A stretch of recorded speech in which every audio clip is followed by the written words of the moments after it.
There's a repeated pattern in world cinema history, especially in the horror genre. A director who is known for using film for more artistic purposes has a film that disappoints at the box office, chooses, for commercial reasons, to make his next film in the horror vein. The film pleases no one. As an artist, the director is disinclined to paint within the lines of a strict genre piece, so fans of horror reject it out of hand. Fans of the director consider him selling out because it doesn't fall within their own pigeonhole of what the director does. Then the film becomes a classic, decades later, and it influences film for a generation.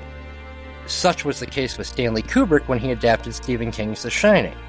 Such was the case with Thomas Alfredson with Let the Right One In, which we'll be covering in 2 weeks. And such was the case with today's director, Carl Theodore Dreyer, and today's film, 1932's Vampyr. I'm Eric Trommater. I'm Erin Brown. I'm Jennifer Trujillo. I'm Nicole de Meneses. And this is World Cinema History.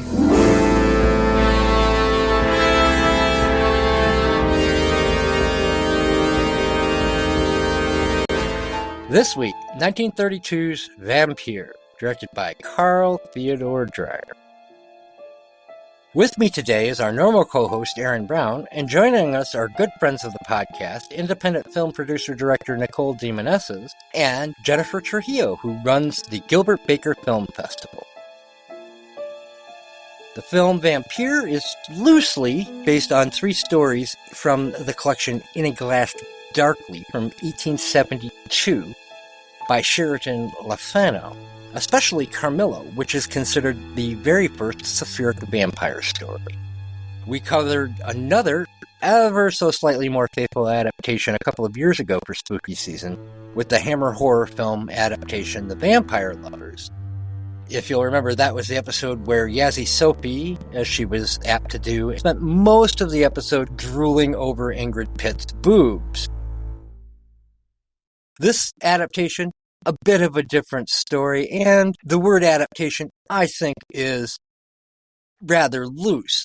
I have a theory that because Bram Stoker's widow was very litigious about vampire films at that time, Dreyer chose to say he was adapting the Le Fanu piece simply so that he could say, well, Le Fanu came out long before your husband wrote Dracula. I can't be adapting his work. Nicole, what were your thoughts on Vampyr, and how familiar were you with the Le Fanu work, given that you are currently working on a Sapphic vampire film yourself?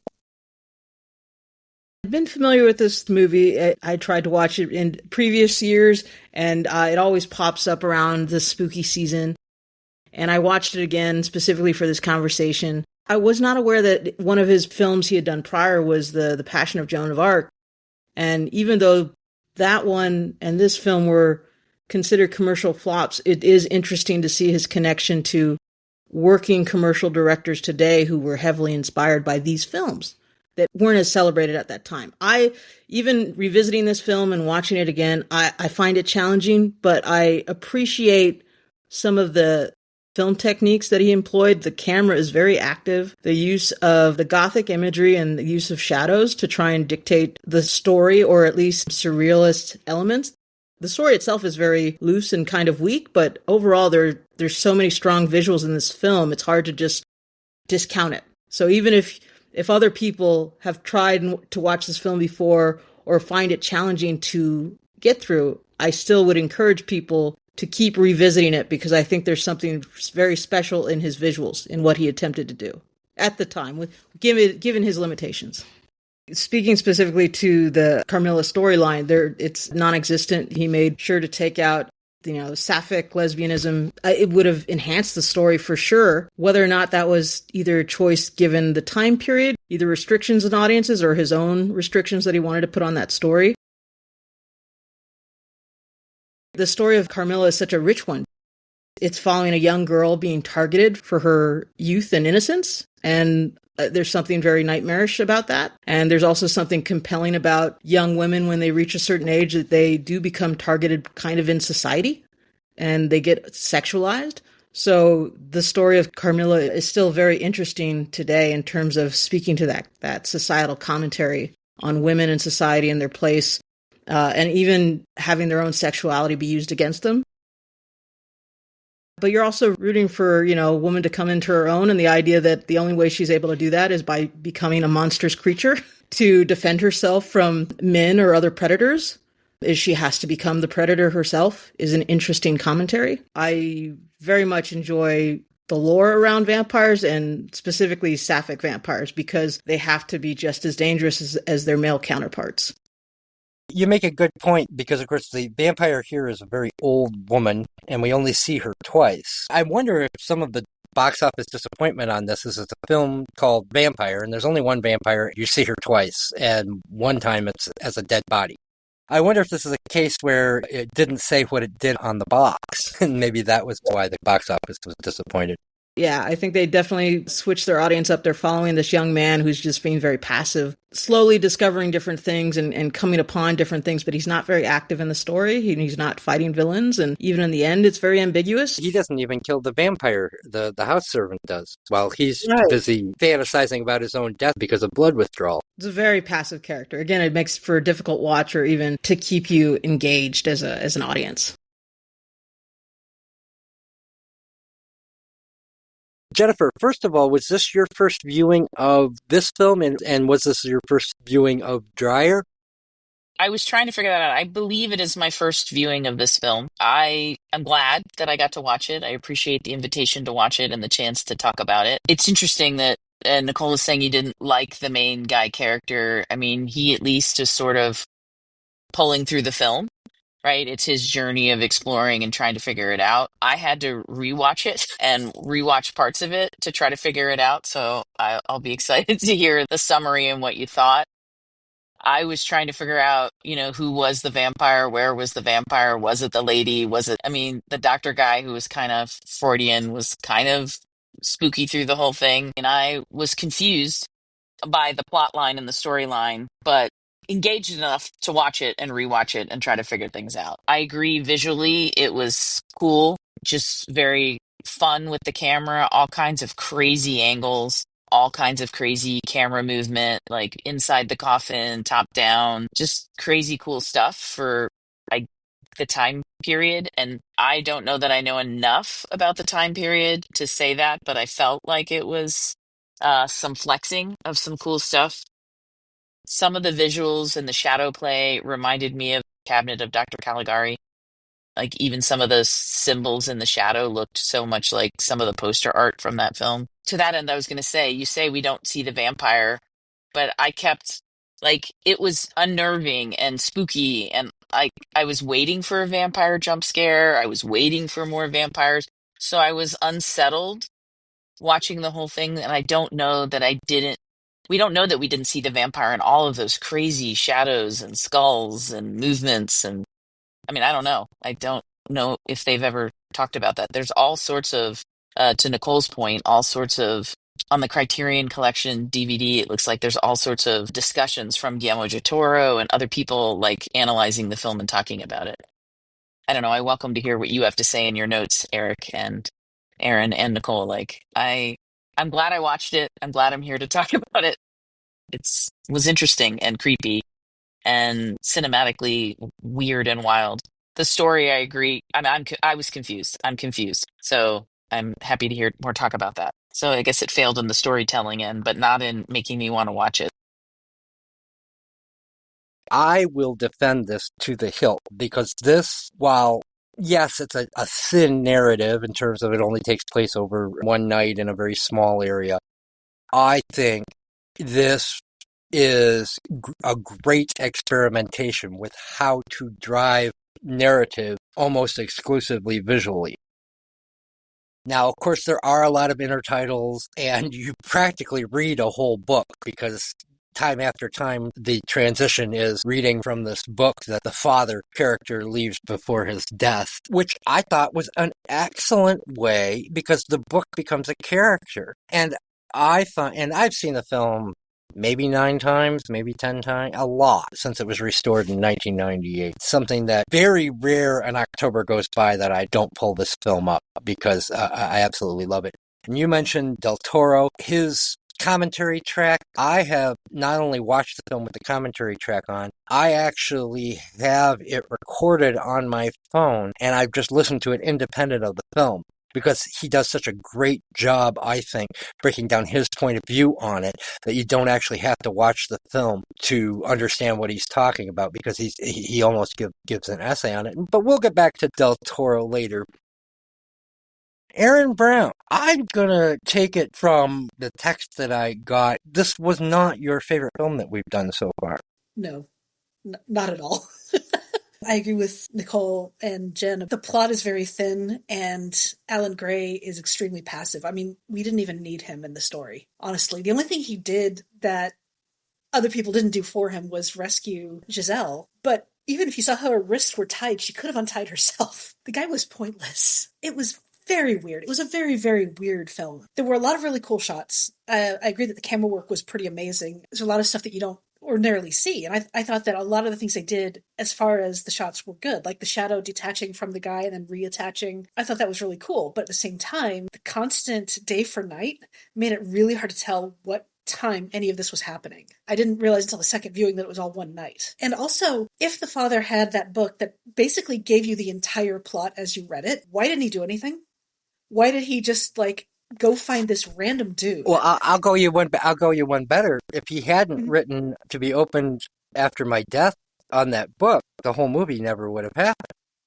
Yeah. Because they could have just prevented it that way. He knew what was going to happen. The book said, this is what's going to happen in the next scene, and then the next scene would happen. And then go back to the book, this is what's going to happen in the next scene. The next scene would happen. And it's like, okay, so we know what's going to happen. The book is telling the future. Why did he need to give it to this random dude who happened to stumble upon their manor later for no reason, and didn't even open it until the guy was dead? Plot made no sense. And if it was based off of Carmilla, how? In what way? Because honestly, I didn't know that that's what it was supposed to be based off of. I'm not really familiar with Carmilla that much, but if that's what it's based off of, why did it look so much more like it was based off of Dracula to a degree? The one sister is the victim and the other sister is, got to be protected. There was a lot of Dracula to it. Like, the whole purpose of Alan Gray seemed like we have to wedge a Jonathan Harker in here somehow. For everything that it did really well, it did 10 more things really badly, I thought. So yeah, this is not my favorite film. All of my notes are making fun of it, honestly. Like, Death by Flower. Why did they kill him? We'll get to that. Okay. We will definitely get to that. There is a why. There is a big why. Good, because it was weird. And also, it doesn't look like that's how mills work, because why would the flower be dumping into an open cage that couldn't contain the flower? There are so many things I can defend in this film because I love it. And that's fine. That is the small, and that is the tiniest thing. So I'm not going to get hung up on that part, because there's so many things I want to defend. If you can convince me to love this film too, I would be shocked, because seriously, it was disorienting, and not in a way that seemed intentional. It was disorienting in a way that looked like they didn't know how to shoot what they were trying to shoot, except for the things where they clearly did know how to shoot them. So it's like they have some great shots, some really interesting stuff, and then terrible acting. Because I did look this up, and a lot of the actors were not actually actors. They were just random people. But also the inclusion of sound in the film, like the production alone probably being difficult utilizing sound, or there was a mix of professionals and then a lot of amateurs in there. And so some people were acting like it was a silent film, and some people were acting like, yeah, we're using sound, we're capturing it. And it's creating a really off tone throughout in terms of performance.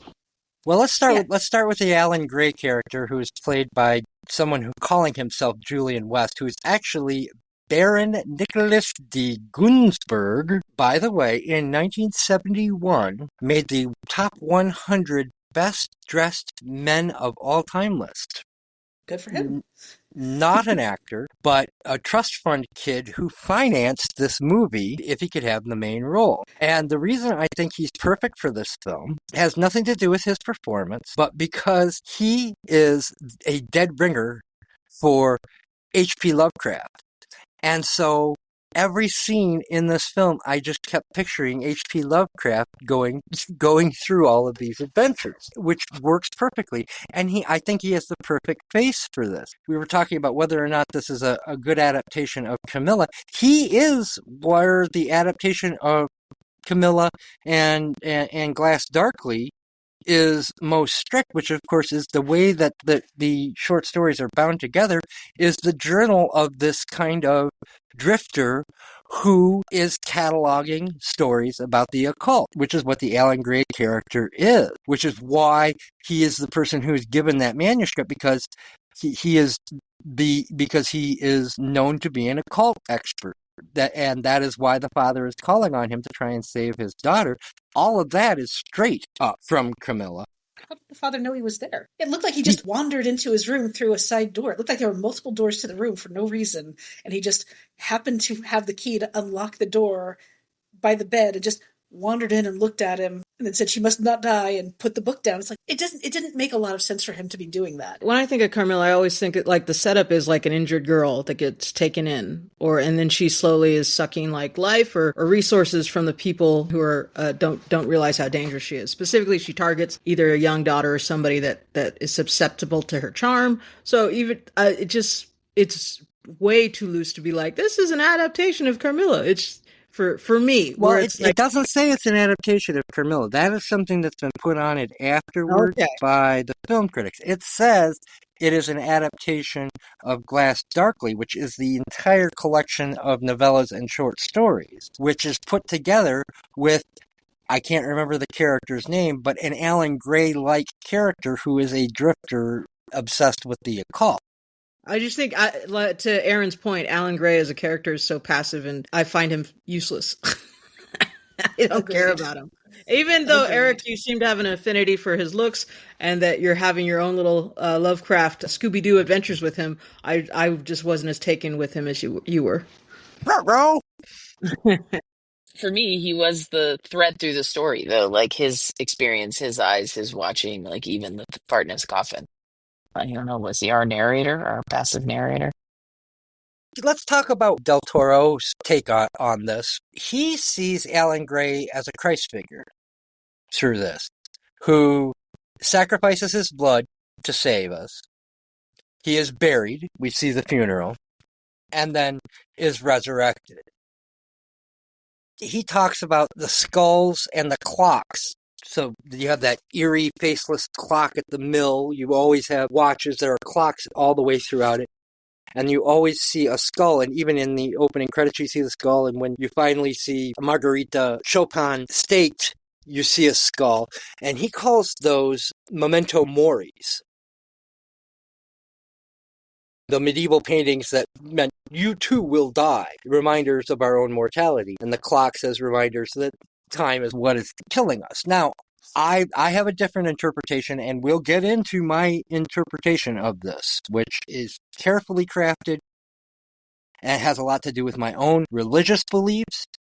What I think is great about this film, and is great about a lot of the films that we have, is that I can have my take on it and everyone else can have theirs as well. We were talking a lot when we did L'Age de War a week ago with Dr. Morales, who is a big believer in the death of the author and post-structuralism, which says that the author's intention has absolutely no bearing on what a film or piece of literature means. I don't believe that, but I do believe that you can openly debate what an artist's intentions are, and I have my own. Getting back to the Del Toro take on this, he calls this poetry on film. He said it's the closest to a film poem he's ever seen in his life. And poetry does this from time to time, or even song lyrics do this from time to time, where to make the rhyme, you sometimes have to skip over narrative. Now, I wouldn't want to watch every film like this, but I think this is an experimental way of telling a very small, very thin narrative in such a way that you can create an epic poem out of it. And that's why I do consider this a great film, and a great film in the horror genre. But the other thing is the secondary layer, which is the religious subtext of this film. I saw religious subtext through the film, so that is an interesting thing to talk about for sure.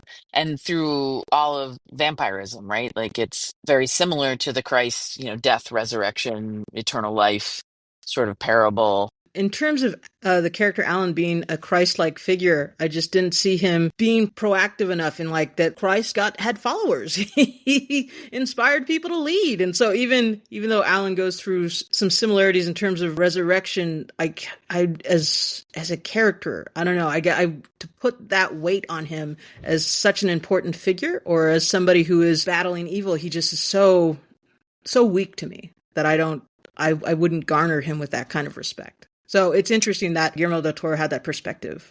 Christ he had an active moment of willing consenting to his death, but he was consciously, willingly passive through his death. He knew it was coming. He knew the fate was coming, and he accepted all of the torture, torment, and death. In that snippet of his life, it parallels.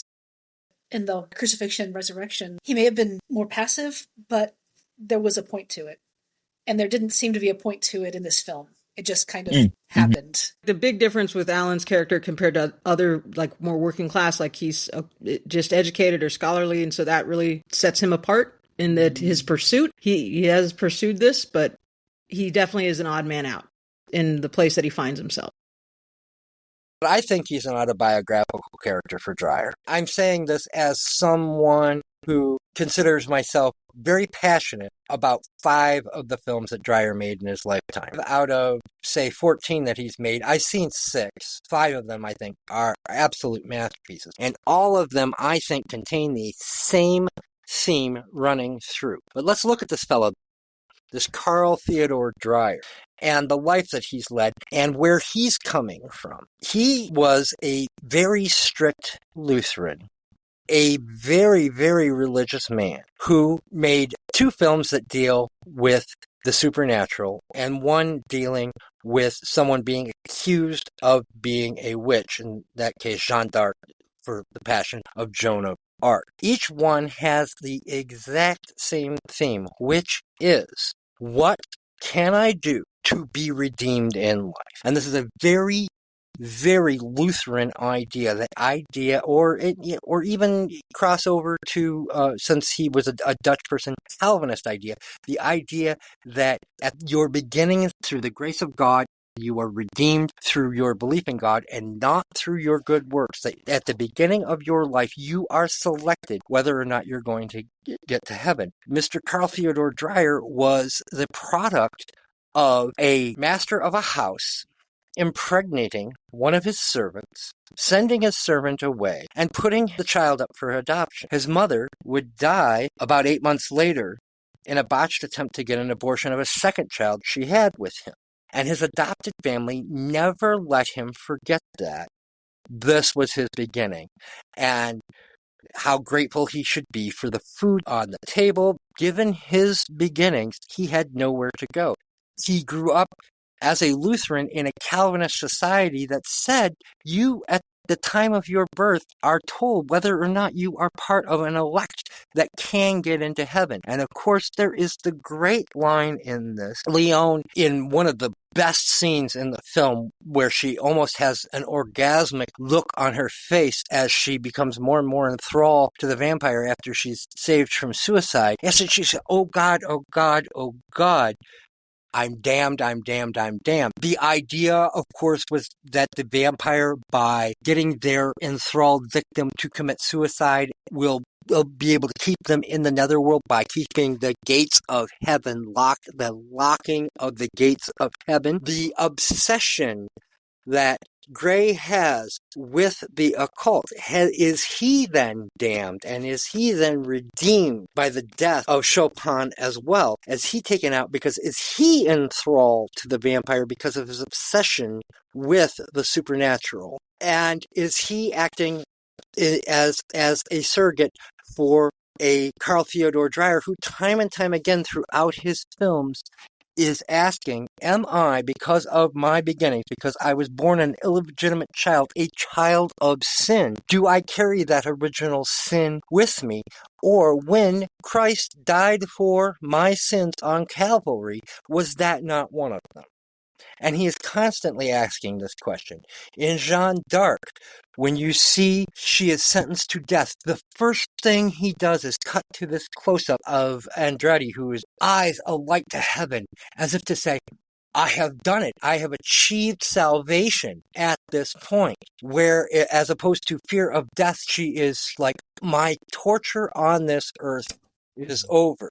Throughout this film, we are hearing time and time again about salvation. We talk about the memento moris that Del Toro refers to, the skull on the poison, the skulls you see all the way through. You see the fleur-de-lis turning into skulls on the wallpaper. You see when the shadows dance, it feels like a subterranean subworld, and heaven is locked out to these people.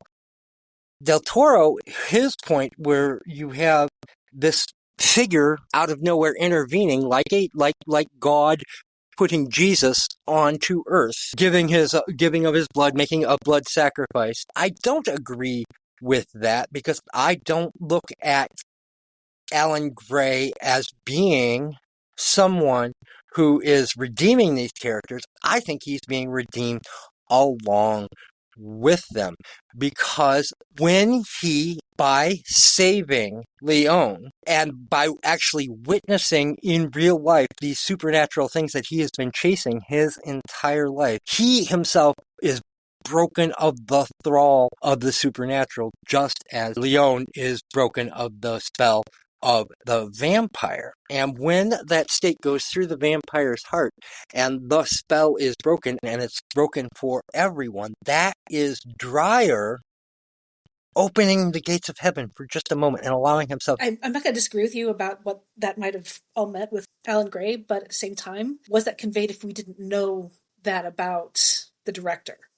Because I didn't know any of that about the director, so I didn't see any of that subtext, because it doesn't seem relevant to what was happening in the story. And having that subtext be in other films also doesn't seem relevant to this particular story. Because I, of course, didn't know all of these things about the director when I first came up with this theory. This is all stuff that I used to back up my theory after the fact, because I'm interpreting this through its symbology, because this is poetry written with a camera, through the type of angles that he's using, through what you see, through the dance of the deaths, and through the direct dialogue that is telling you this. I am damned, oh God, oh God, oh God. The book reading about the vampire literally attempting to keep her victims out of heaven so that they can stay enthralled in the underworld, and using suicide, which is the one thing that the church will not allow you to be buried in consecrated ground after you have done. This is where I got this theory from. And the more I looked into his background, the more my theory made sense. It is all there in the film. This is what the symbology said to me. Again, I'm not going to disagree with you that the symbology is all there, but I feel like it could have been done better and in a more coherent way, in a more engaging way. Because the stuff that was good, but then there was so much that was like, this doesn't make sense. These actors are not acting in the same style as each other. It's not coherent. And I think that's probably why audiences didn't care for it for a long time. I thought it was boring, Everybody moved so slowly and everything happened so slowly and everything was spelled out for you, except for when it wasn't, and it was just weird. It's a slow-moving film. This is John Carpenter's Halloween was very influenced by this, I think. The idea that you linger after a scene. If you ever watch the first Halloween, the 1978 Halloween, how he has just a static camera shot after a scene, and how you linger and you slow the pace down. And Jennifer had pointed to this. That, to me, as opposed to boring me, made me go, ooh, what's going to happen next? Well, the difference, though, with John Carpenter's Halloween, it's very plot heavy. And, there's a moving engine of that one is there's babysitters, there's a killer on the loose. Michael Myers is Jaws. You're waiting for him to pop up. So that one has more urgency than I would say Vampyr had. Definitely. This one really had no urgency at all. It looked like it wanted to, but it didn't know how to. And like we were talking about with Jeanne Dielman, where there would be these long static shots and they would take a long time, there was still something going on. You knew that it was going somewhere. It never felt like it was going anywhere. This felt like they just didn't know how to tell the story that it was trying to tell. I was just going to say, I think the technology at the time hindered this production. Like, I think the ambitiousness of trying to incorporate sound, the idea that they ended up recording in 3 different languages, and then him really backtracking and kind of releasing it almost like a silent film with all the paneling throughout, hurt the film. Either it hurt it in terms of its, like, streamlining the story, or even the logistics of filming, and then also using the new technology of sound. They were filming on location. So I think they were hindered by the production of the day. And I think that translated to either some of the limitations of the actual film, and maybe that hindered the overall story. I'm not sure. I'm speculating, but I think the introduction of sound challenged him, and not in a good way. Well, I think it was a very clever workaround. He didn't do any on-location sound recording, had the entire film done post, had them act in the 3 different languages, and then had a different cast dub them, since they weren't well-known actors and no one would know. And even all the animal sounds were actually done by human beings who were animal impersonators. And and the Foley work on this is just excellent. And the soundtrack for me works great because it's disassociation from the image. See, I disagree with that because it felt like the sound mix was terrible. Like, the voices were way too quiet based on the other sound that's around there. Like, if it didn't have subtitles, I wouldn't know what anybody was saying, even if it was in English, because the voices were very, very quiet. And then he talks about, at one point he says, oh, there's a child, no, there's dogs. I didn't hear a child or dogs. I don't know if I just missed it or what, but the sound I thought was really fucked up. You're not supposed to hear them because he's the only one who hears them. That's the whole point of that. You're supposed to question. Yeah, that was just weird. Whether he heard them or not, because the doctor tells him there's no child, there's no dogs. I feel like the film didn't earn that though.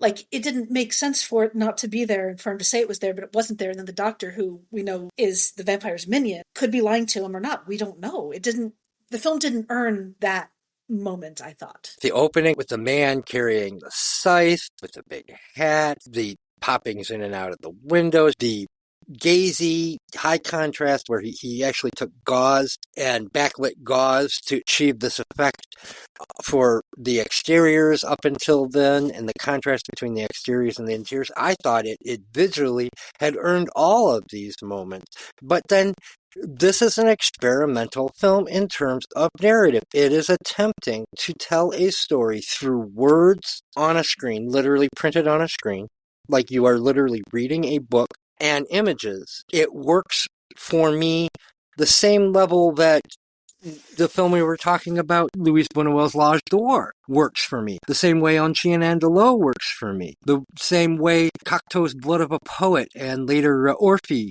work for me. Even though Buñuel and Cocteau are both more playful with this dreamlike imagery, it worked on me because I bought it immediately. He sets us up in such a way where I immediately dropped the pretense of non-dreamlike logic because I felt like I was in a dream. But to continue that and sustain it for, in this case, 74 minutes, you are going to have a slower pace, because once you increase that pace, once you break that spell, then you're going to start questioning, well, this doesn't work.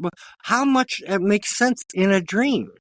One of the things that Dreyer, I think, does very, very well here is leaves that open for interpretation, not for discussion afterwards, but as you're watching the film, is this just a dream of Alan Gray? He is constantly shown before these fantastical events happen, being asleep and then awakened. At the end of the film, you realize, no, this is actually something that he has gone through, but you were questioning it at all times.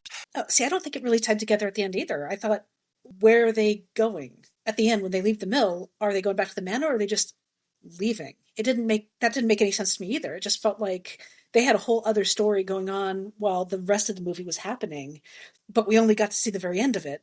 So it didn't draw me in like it did with you, and I think that might be the issue, because if you don't get drawn in by it, you're going to look at it like, what is happening? This doesn't make sense. It didn't feel dreamlike to me. It just felt clumsy. You had said, Erin, that some of it worked for you or you really liked it. What are the parts that you really liked, out of curiosity? When the one-legged soldier, when his shadow climbed down the ladder and went up next to him and set the gun down and sat down. And then when the soldier himself moved, the shadow then moved with him. So it was like the shadow reattached. I thought that was really cool. For the most part, it was awkward and weird. I did like when Leonie, when they brought her back after she had been in the garden, and she was worried she was going to become a vampire or she was damned, and then she got this creepy dead-eyed smile on her face and then was looking for her sister. I thought that was creepy. I thought that worked. But that's like the only performance in the entire film that I thought was any good at all. And the closest I think this comes to being Sapphire is that kind of incestuous implication of that one shot, the one thing that could have gotten past the censors at the time that Dreyer is able to sneak into this to refer back to the original Camilla. I don't know if I would call that sapphic though, because I mean that just gives it an ick factor that they're sisters. Yes, that's exactly what he was going for, and you get the ick because what do you see afterwards? Gazelle is almost hurling because she's just so disturbed by it, and you're supposed to be disturbed by it, and I think it's there on purpose. I think he is attempting because he's dealing. Remember, this is a man, strict Lutheran, who deals with things in absolutes, good and evil, and this is just pure evil to him. But I also didn't see her looking disgusted afterward. I thought I saw her looking like she was acting, and very slowly. That's. Oh, but she's staggering around the room, and she's she's swallowing like she's throwing up in her mouth, and she's clutching her heart, and that's how I interpreted that scene. I just saw her as acting in a big way, so we know that she's acting. Because I don't think that the performances were good in this really at all, except for that one bit. I think everybody was just. I think she was. Oh, no, I have to 100% disagree with you. I think she's she's a great actress, and I thought she did a great job with this performance. We've talked about some of the dreamlike quality, or it's like nightmarish imagery, and we talked a little bit about Guillermo del Toro's response to the film. But when I think more surrealist filmmakers, I think of David Lynch, and in terms of, Eric, you're bringing up the director's upbringing or his religious background and looking at like Eraserhead for David Lynch. And you watch that and you feel all his pain and anxiety about being a first-time father in that film. And like it's not shying away from it. It's disturbing and ugly, but there's something oddly relatable about the fear and the terror of being a parent that's wrapped up in that film, that you can watch that film and it does make giant leaps in terms of, like, it's a loose story, but you're still following this person who is scared to face responsibility, face his place in the world. I was willing to go on that journey. For this movie, though, I struggled just to connect with the Alan character going on his journey or feeling like I cared. It just didn't hook me the way I think it hooked you. Just bringing up another example of another filmmaker using strong imagery to tell us a story that either, whether it connects to his upbringing or not, the themes or the symbols connected to a larger audience. As a fairly pious Episcopalian, I'm in my church choir every Sunday before I do this episode. I'm at service. I really identified with this idea, just as you talk about fatherhood and fear of fatherhood. This idea of, am I condemned simply for existing? Am I condemned by original sin, or have I been redeemed? And I identify with that journey. I do. I don't know, and I'm not going to ask any of the religious beliefs of the people in this room, but I would say that there are a good number of people in Europe and America who go through the same existential crisis on a daily basis that Dreyer is talking about in this film. So, Eric, were you swayed by this film on your first watch? Like, go back to the first one or two times you watched it, or were you totally wowed by this existential crisis? It's like I feel like you're comparing him to like a Willy Loman of moral, you're standing in the world with that question, which I understand, that morality and that moral question of, am I damned? Am I saved? What do I do to be that? Well, dares not judge this man. Dares not, because thou hast not been there. No, I saw this film for the first time in 1998, so late. I was 28 years old. So this was not part of my film origin experience. It was a shitty print, too, that I saw. The print we saw is shitty because the negative's been long lost, but this had, every nightmare you could think of. Plus, there were whole portions where just there was no sound at all, not even the background music, and completely blown away by it and completely sucked into this universe. Now, of course, I saw it it was 16 millimeter, but I saw it projected on a screen. Maybe that had something to do with it. And I kept thinking to myself, am I damned? And how much of this is in my control? And am I in thrall to, not the supernatural, but am I in thrall to the cigarettes that I smoke, the alcohol that I drink, the women that I chase? These were the types of thoughts that I kept having after seeing this film the first time. And so when they did the restoration and I was able to get a VHS copy, and they were readily available at that time, I rewatched it again at home and watched it in a good print, well, in inverted commas, as good as the print we got to see. They have, and they haven't improved since, because that's just, when the negative is lost, you get what you get, and you don't give a shit. Then I saw this otherworldliness that I don't think I caught the first time, and every time I've seen this film since, and like I say, very few Octobers go by that this doesn't get a rewatch, I discover something new in it. So I think I started at a very high level and have gotten deeper and deeper and deeper into this film over the 27 years I've been watching it. So I think that's the difference here, that it sucked you in immediately because you could relate to it. But I personally couldn't relate to any part of it. And having grown up watching Mystery Science Theater 3000, I was picking it apart because of all the weirdness that just didn't make sense and was really slow. One of my notes is, when I saw him in the coffin, my first thought was, he died as he lived, with a weird face. That's how I viewed the film, because it couldn't draw me in. I was trying to enjoy it, but I watched it twice, and at no point did it actually get me invested in anything that was happening at all. You didn't for a moment go, well, who is Margaret Chopin? You didn't, when you saw her in the beginning controlling the shadow, when the doctor came in and the film was making you suspect that the doctor was the vampire as opposed to her servant. You didn't have a moment there where you're like, oh, well, that was kind of clever that it got me to think this, or none of those type of things worked on you? I never thought the doctor was the vampire. I always assumed it was... I couldn't tell it was a woman at first because her hair was only slightly longer than the doctor, and she was wearing this shapeless outfit that was old-fashioned. I couldn't tell what this person was, and then I forgot she existed for a while, but I never thought the doctor was the vampire. I figured he was the servant from the beginning. I've seen a lot of vampire movies that had the tropes or Buffy.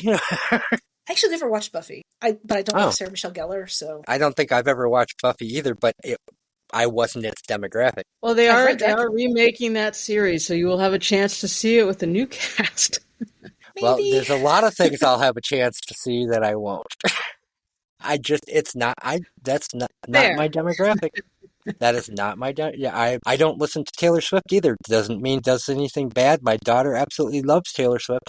And if I were to say a word against him, my daughter would quite rightfully point out, well, didn't make that music for you, Dad. That would have been hysterical, Eric, if you were a secret Swiftie. That would have made my day. I know, right? And you totally misgendered Taylor Swift, which is bizarre.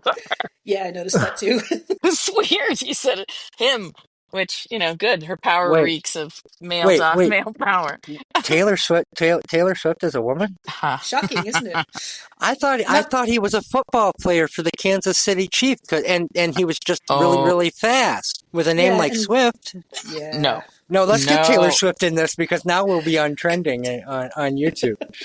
Oh, no. I could totally see Chappell Roan dressing as a vampire for one of her shows if she hasn't already. Yeah. Well, didn't she kind of dress up like Joan of Arc? So that would tie into Yeah, absolutely. Dreyer's previous did. film. We are going to do the Passion of Joan of Arc on this show. As soon as I can get a historian on here, I want to do Dreyer's Passion of Joan of Arc versus Robert Bresson's Trial of Joan of Arc. Might like those better, honestly, than this one. Well, that I wanted to ask. I saw a 4K remastered version of that, and I don't think I've watched that film, and I think I was going to start with the 4K, but maybe that's not fair. I'm It is supposed to one do of the that. best films ever. I think The I read Passion that of Joan of Arc. they're doing a new version of Joan of Arc as a movie. I'm blanking on who they cast recently, but different iterations over the years have been interesting. The Mila Jovovich one did not work for me, but the original, the Passion of Joan of Arc, that it heavily inspired the director of Euphoria, especially with his use of close-ups. And so interesting how that film has had like a lot of life after it. Yeah, we're definitely going to do that episode. I'm trying to get like somebody who's a historian to come on, because both are scene for scene shots of the transcripts of the actual trial as opposed to fictionalized retellings of the story. And I really would like to get a historian on who can give us an exterior, what's going on outside of that trial. And the day I set it up, we're going to do it. We're going to, and also they're both fairly short movies. One's about 60 minutes and the other's 72 minutes. So doing both of them in one episode won't be a big burden. Shout out to any historians out there who want to come on and do that, because I'd love to do that episode, but I don't want to do it without that context, because I think it would just be more of me defending, long, slow-moving black and white films from Europe from a long time ago. How did Aaron or Nicole or you, Eric, feel about like the gauzy happy ending of this film, of them like floating away on the boat? They kept the hazy gauzy symbolism, and then into the forest with the light. Like, he gets the girl, the passive Willy Loman no man gets the girl. Yeah, I don't think it earned a happy ending, honestly. I don't know what the purpose of that was. Like, where were they going? Why did he have to take her away from the manor if they were going away from the manor? Because I couldn't tell where things were happening, like most of the film. So he gets the girl and they run off together, maybe. It just didn't track for me. Without sin, there's no redemption. And without redemption, sin is just vice. And so you had to have something to be redeemed at the end. I don't know if it was meant ironically, but I liked the idea that at the end, he is redeemed, she is redeemed, and everyone is saved. Simply because if you had an ending where it ends with the spike going into the vampire's heart, and it just ends right there. And so you have to see that everyone is released from this, and you have to see her rescued. And whether or not they become a couple is in the viewer's mind. I think we're interpreting them becoming a couple from our watching of many films from the 1930s that followed this, and from the 1920s before this, and putting a Hollywood spin on it. If you watch like the old UFA films or what have you, they all kind of ended like this, and and they don't necessarily have to become a couple. What if they hang out for a couple of weeks and decide they don't like each other? We don't know. That's part of it too. It's like, we don't know that they become a couple because we don't know where they're going, is part of it. They're definitely going back to the manor. Okay, because they are definitely going back to the manor, because when you see him following the father originally, he's crossing that exact bridge that they go under. So they have to be going back to the manor because they're following the same trail that he followed to come up to the manor. I also feel like those characters, Alan and Giselle, had nothing to do with the plot of the film and didn't even need to be there at all. And it could have been a coherent story without them at all. I'm going to go with a question that Del Toro asks of people who were sour on this film. Name me an experimental film outside of Luis Buñuel and Jean Cocteau from when this was being made in 1930 and 1931, or when this was released in 1932, that is as good, as experimental, and also as technically accomplished as this. He emailed this to me, and I will shut my, and I quote, fat Mexican ass up. because you can't. This is an important film historically, whether or not you actually enjoyed it as narrative. Perhaps it looked a little bit primitive to you. It certainly didn't look primitive to the people who were watching it, which is why they were judging it at such a high standard. And also, the same people who booed this film probably were the same people who rioted for L'Âge d'Or, one of the great surrealist masterpieces, and destroyed the theater that Cocteau's Blood of a Poet was in. Sometimes people just like booing and destroying shit, and it has nothing to do with what's on the screen. I think audiences at the time wanted something that was more narrative heavy, and they wanted more explanation than ambiguous. I still think the film is a product of its time and had certain limitations. People had certain expectations. The inclusion of sound, people maybe were expecting something more, and then it's given to them as like a silent film. But silent films were led by the visuals, and so this film though leaves a lot of in between, and it's confusing it's confusing to me as an audience watching it today. I'm sure it was confusing to audiences back then. So I like that you give this film a lot of grace, Eric, and I like that hearing Guillermo del Toro's interpretation of it or championing the film. But it's not an easy watch, but I still think it has an important place in film history, and I love that it has gone on to inspire other artists because of the subject matter and the genre that it was playing within. So. Every criticism that you hear about this film could be said about a lot of William Shakespeare, about a lot of Goethe, about a lot of Oscar Wilde, because people who break the mold, they do risk sometimes being incomprehensible to the people around them. And of course, it does sometimes take a long time for any art to catch up to the people who are rebelling against the norms, the way the surrealists were before this, and the way that Dreyer was rebelling against traditional narrative in this film. So there's that. Show of hands, or no, just kidding. We're on an audio format here. Who here has watched the 1931 Todd Browning Dracula with Bela Lugosi? It's been a while. It's been a while, but I have watched it. And Aaron, Nosferatu.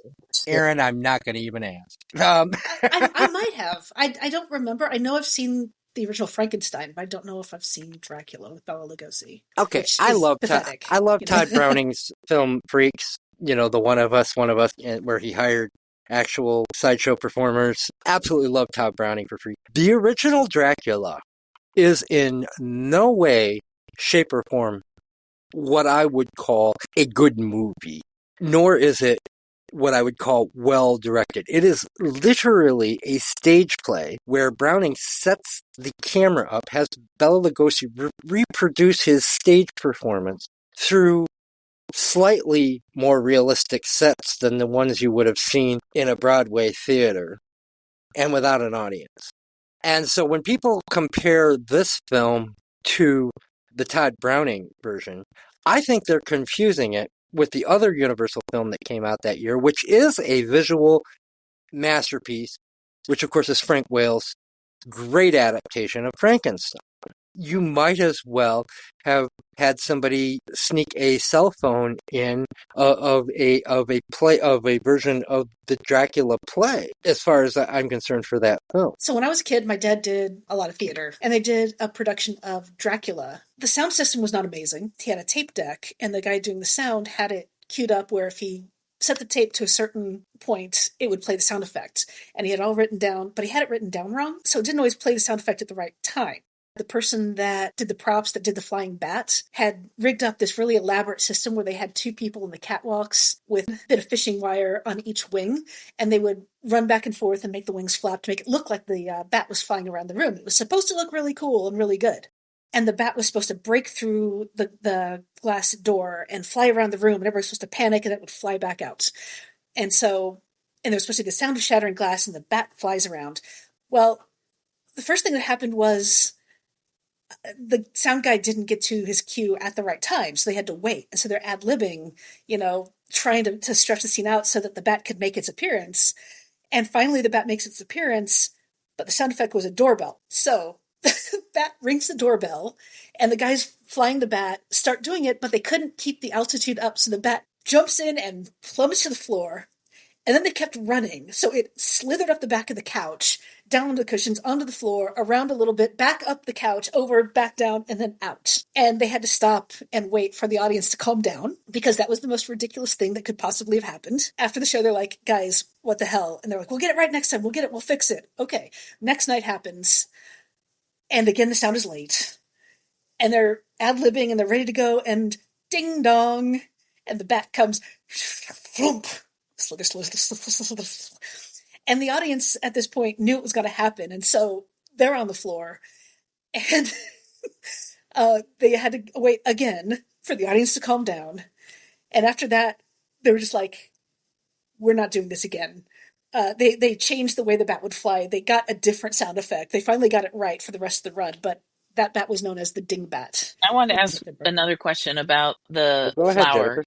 We're using it as, you're saying it, my guess is the symbolism of it is that it's not just air, it was a heavy suffocation with a palpable thing that's tactical and visual And and it's not white. smoky, and It's it's white. white. Yeah. It's purity. I mean, it was a visual way to It's watch him white, and actually it's pure. asphyxiate. Well, and think Okay. about this. As the flower not only is crushing him, it's going into his lungs. Right. It's just a horrible, horrible way to die. And it's Yeah, just seems so like a beautiful. horrible way to die. But yeah, white's a nightmare. So for these black and white films, for instance, the white backgrounds in Jeanne d'Arc, in Passion of Joan of Arc, were painted pink for the black and white photography because of how hard it is to have light reflect off of it. You put a light meter next to something white, to set the aperture to the right amount, you're either going to have way too much light on everything around it, and so it's going to be blown out, or you're going to have everything around it way too dark and the white way, way, way too light, and it's just an absolute nightmare. And I don't know if they dyed the flower a lighter color, or if the fact that they had the gauze and were able to bounce the light off of the gauze so that the light was never actually hitting I don't know how they did it, but it's such a beautiful shot. And when you see the grist mill at the top and it runs, and then when it stops and the flower comes down and he's let me out, and you see that the gate is locked. And the other thing is, Tucker had it coming. He did. I was going to say, I saw somewhere that they filmed a lot of the film with gauze over the lens. All Somewhere. the exteriors. He originally wanted to do it with high contrast film because he was trying to achieve the, as Erin called it, day for night effect, because you couldn't shoot at night with the technology available, even with tons and tons of Klieg lights, and so they would film it during the day. Now, what we're not seeing is that they had also, over that gauze, you had the night scenes, the exteriors, dyed with a slight purple tint to it, which is what a day for night filter is. Well, that's been stripped away because the negative was lost, and those prints are no longer in existence, and we can't reproduce exactly what frames it was because we don't know, and so that's why it almost looks like it's sunny outside, and you see shadows and things that you wouldn't see had they had the hand tinted frames. It works really, really well, I think, to create a blurry exterior and very sharp interior, and so you're getting this difference between the netherworld, the supernatural world, and its kind of ghostly rim, and also the use of the wider angles inside, so you have a lot more depth of field indoors than you do outdoors. It works beautifully for me. And again, I understand there's taste differences, but yeah. Jennifer, your final thoughts on Vampyr? It was worth watching. It was interesting to hear the differences of context of first experiences and perspective. And I hope more people will comment on listening to this podcast if they've watched it, of what their first impressions were and their perspectives, because I think that would broaden our discussion of that, or our thoughts on that. I can see the religious context. I can see the appeal of that. I thought, just visually and camera work wise, I loved all the shadow stuff. I thought that was interesting, and very cool how they did all that. I don't know. I don't know how they did all it, but it would be, I don't know if there is stuff on that Criterion Collection on how they pulled off all those techniques, but pretty cool. Interestingly, I didn't mind the Willy Loman Alan guy as much. I was not as bothered by him as Nicole and Erin were. I mean, I kind of saw him as our everyman walk through the story and what's happening. I get he was supposed to be an expert and he was passive as an expert, but it was worth a watch. I people here, I'm not sure everybody's votes on rewatching it over and over. I might rewatch it again or watch it in different contexts. It has inspired me to think about watching the Joan of Arc one, and so I'll be curious when that episode happens here and getting to watch it and discuss it. Vampire wise, it was uneasing and diseasing and a little bit that way, but not as scary as I thought it was going to be in the sense of where it started. And I was like, oh, where's this going to go? This is going to be creepy. But it was visually interesting and certainly allowed for discussion. So I hope people keep talking about it. I'd like to hear more people's perspectives of it and what they thought of it in context. And I think, in hindsight, with lots of other vampire films under your belt, it is an odd one to look at in contrast to those. And we have more to discuss this month, so I'll look forward to that. Nicole, your final thoughts on Vampyr? I would highly encourage people to watch it in terms of like early filmmaking techniques. I think there was some interesting camera work and also interesting visuals that at the time people weren't utilizing or attempting. And so I think it does have a special place in film history and is worth a watch.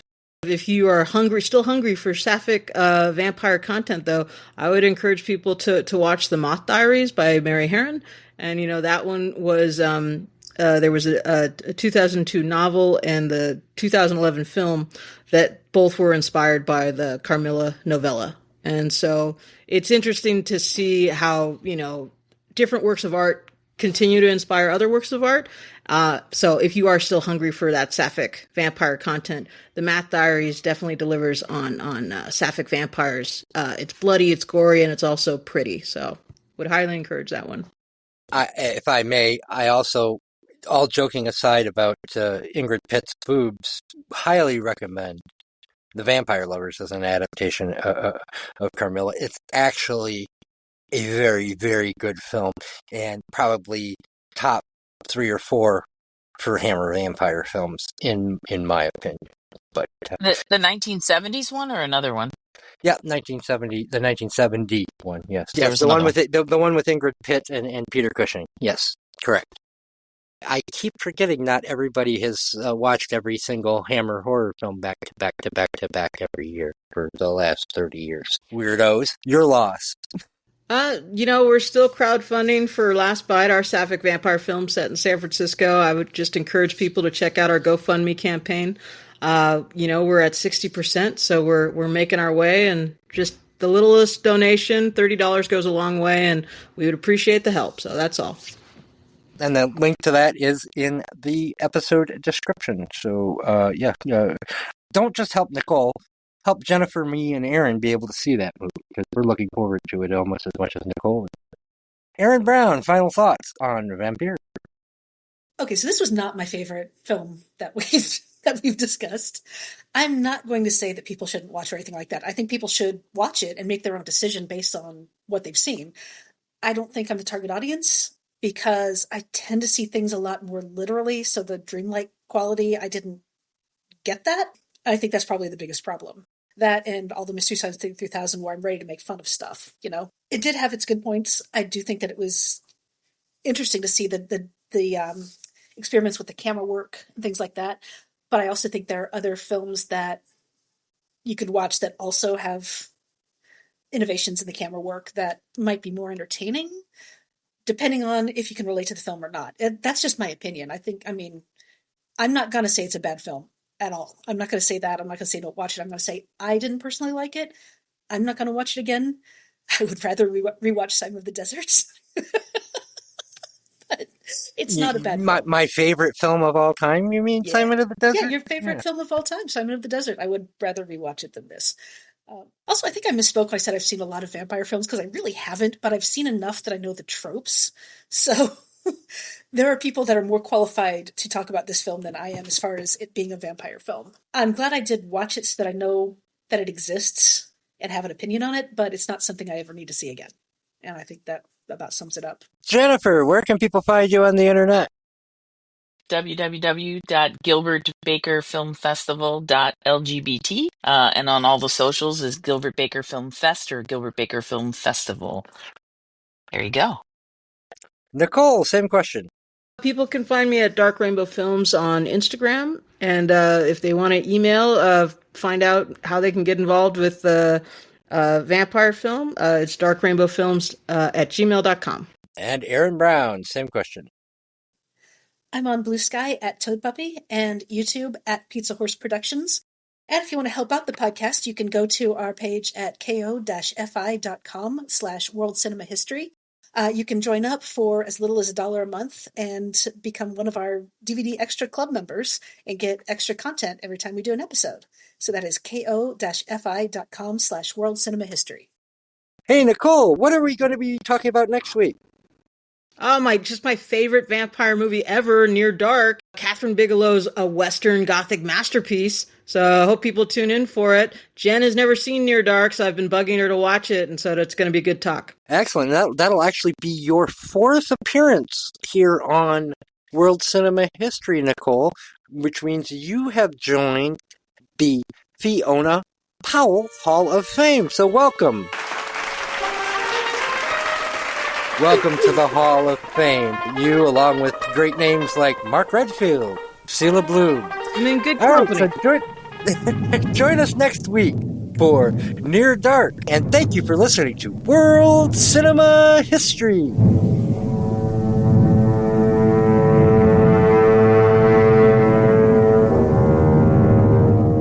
I'm cutting that part because I remember I'm the film snob asshole we're going to watch a movie with. Right.